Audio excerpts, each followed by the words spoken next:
The Pilgrims' First Thanksgiving by Anne McGovern. A long time ago, some men and women, boys and girls, 2 dogs and a cat, sailed on a ship across the sea. They left their old country because they could not pray the way they wanted. These people were called pilgrims, and the ship was called the Mayflower. The Mayflower was as big as 2 big trucks, but it was not big enough. The pilgrims and the sailors crowded together to sleep. They crowded together to eat. The children had no room to run around. They had no toys. They had to leave most of their things behind. The pilgrim children hated the food on the ship, but they had to eat it. There was nothing else. Nothing but the same old salted beef or fish. Nothing but the hard, dry biscuits. A little bite of cheese. A little bit of butter.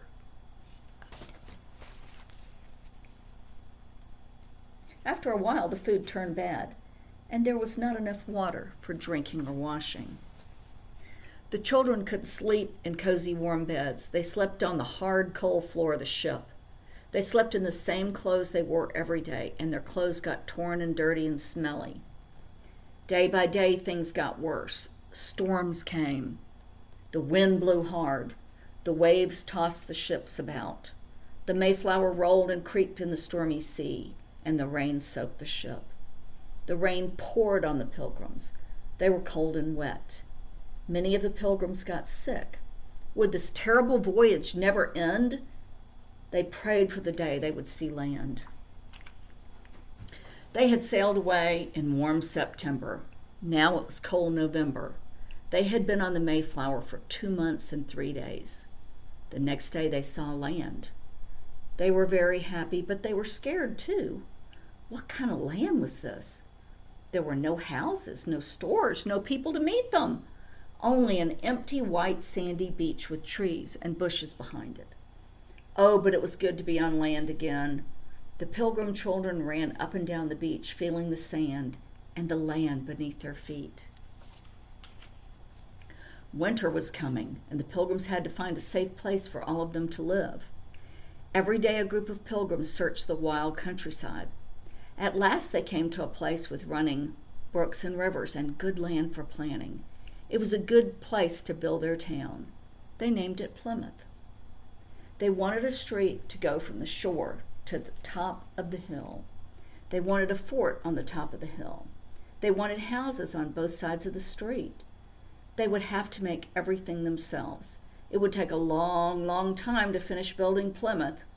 In the meantime, they would have to sleep on the Mayflower. The first winter in Plymouth was terrible for the pilgrims. They could not finish building their homes before the snow fell. They could not find enough food in the forest. The pilgrims worked as hard as they could, but they were hungry and cold and weak. That winter, many of them got sick and many of them died. At last the snows began to melt. Spring was coming and there was much work to be done. The pilgrims worked every day but Sunday. Sunday was the time to think about God. They prayed and sang and listened to long sermons. Every day but Sunday, the pilgrims started making houses. They made their houses from bark and branches. Each house had only one room and a small space upstairs. The house got cold when the wind blew in through the holes in the wall. The house got wet when the rain dripped down the holes in the roof. The only heat came from fire in the fireplace. Some sparks flew up the chimney and set the straw roof on fire. Then everybody ran outside to put the fire out. The pilgrims worked making furniture for the houses. They didn't make much, just some stools and benches and beds. To save space, the children's beds were pushed under the big bed during the day.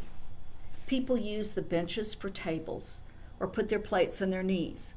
There were no glasses, so they drank out of mugs made out of leather or wood.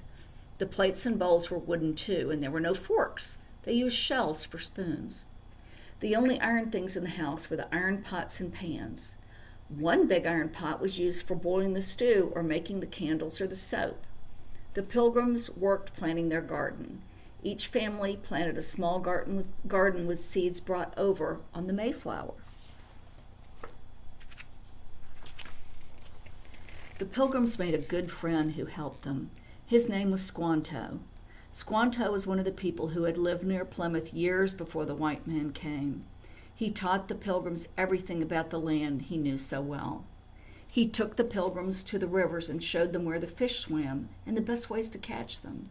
He took the Pilgrims to the forest and showed them where to find the deer and turkey and how to hunt them. He showed the Pilgrims where the wild plants grew, the ones that were good to eat and the ones that were good for making medicine. And he showed the Pilgrims the best way to plant corn. Squanto lived with the Pilgrims for the rest of his life. The Pilgrim children loved him and followed him everywhere. He taught them stories and Indian words. He taught them how to make traps and how to skin animals, and the children learned many things from Squanto. There was no real school that first year in Plymouth. The children learned reading and writing from the Pilgrims who knew how. The children learned other things at Plymouth. They learned good manners.